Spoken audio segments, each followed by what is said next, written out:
Okay, this is a new series I'm going to be doing, and it's exploring sequencing within the metal genre. As you heard in the introduction there, we're utilizing the natural minor scale in this case, and it will be the D natural minor scale. We're going to be playing around with the A and the D string for this, and the pattern to this is pretty much the same for each position that we're in, and you'll discover that as we go. So first let's look at the opening sequence. We're starting in the 5th position, so we're going to be beginning with the D note. And don't forget that there's a free transcription for this lesson available over at the website, so if you haven't already done that, go over, download it, print it out, and follow along as we're doing the video. Okay, so I'm going to play this just slowly.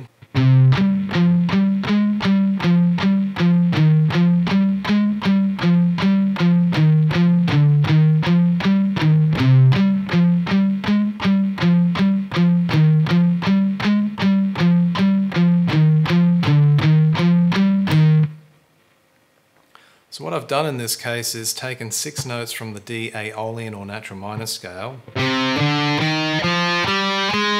In fact, the first 6. So we're practically using the whole scale, except for the minor 7th. In this case, which is the C note. In this position. So we've got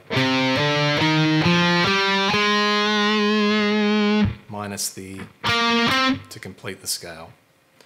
So basically what I've done is mixed it up a bit so that it sounds more interesting.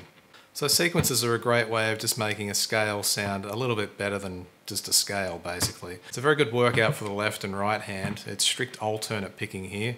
I wouldn't recommend using any legato because you're going to miss out on a very good stamina building picking workout. Now you can build up speed from that point on. So these are in a triplet rhythm. So that's that. And it's a little bit reminiscent of Iron Maiden.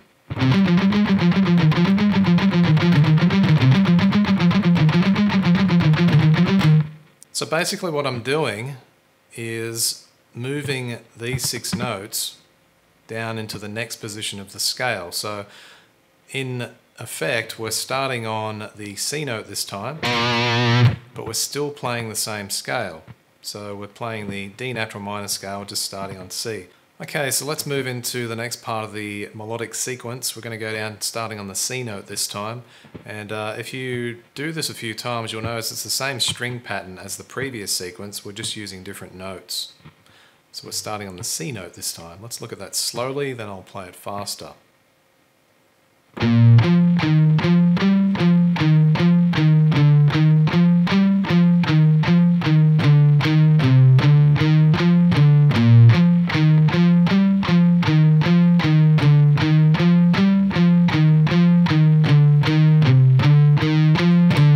Let's look at that a bit quicker.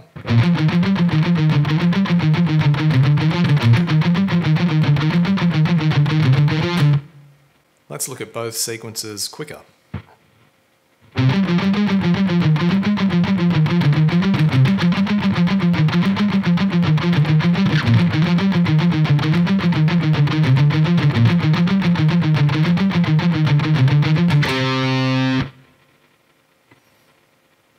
Now for the latter part of the etude, I've simply taken the same string pattern again, at least to begin with. We're going to take that down to the 1st position, and of course we're using different notes. Again, this is a stretch, but on the D string we don't have as much of a stretch.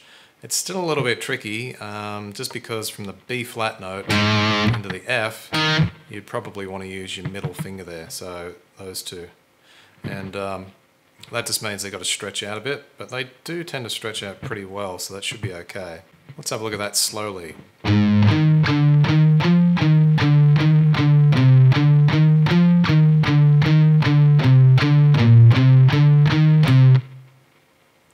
Bit quicker.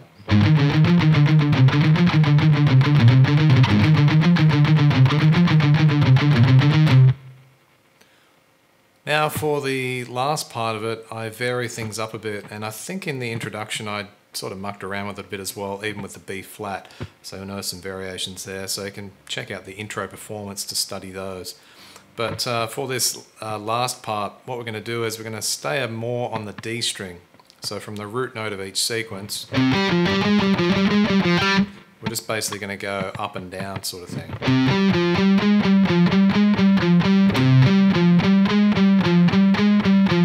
Down into the C position, third position.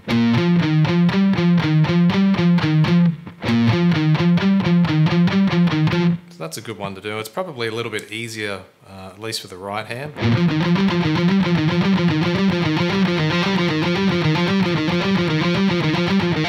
Just because you're on that same string. Now there is a variation to that, and this starts in the third position on the D string in the transcription, although I think in the introduction I played it up at the 8th position on the A string. I'll show you both. This is starting on the 8th fret. Let's play that again.